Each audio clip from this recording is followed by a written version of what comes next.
ఒక తెలుగుదేశం వాడు వచ్చినాడు, దేనికన్నా మీరు ఇంత ఇబ్బంది పెడతారు, అదే మా గవర్నమెంట్ ఉంటే కన్నా ఇంత ఇబ్బంది పడాల్సిన అవసరం లే, మేము చాలా నీట్గా డీల్ చేస్తాం దీన్ని అన్నాడు. ఒరే ఇన్ని టన్నుల మేము కొంటాం మొక్కజొన్న, మేమే సేఫ్గా డీల్ చేయలేకుండా నువ్వు ఎట్లా డీల్ చేస్తావురా అంటే మాకు ఓటేస్తే చెప్తామన్నా మేము అన్నాడు.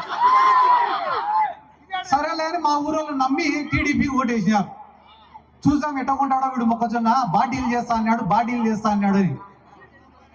మొక్కజొన్న పంట చేతికి వచ్చింది. ఏరా ఏమో డీల్ చేస్తా అన్నామంటే మీ మాదిరిగా మాకు తలనొప్పి పెట్టుకోమరా, అందుకే మేము కొనుగోలు కేంద్రం కూడా పెట్టాము. ఇంకా మమ్మల్ని అడిగేటోడు ఎవడు? ఇప్పుడు కొనుగోలు కేంద్రం పెడితే లారీ కావాలని అడగాల, పురికోసలు కావాలని అడగాల, కొనుగోలు కేంద్రమే పెట్టకుంటే ఫోన్ చేయాల్సిన అవసరం కూడా లేదు.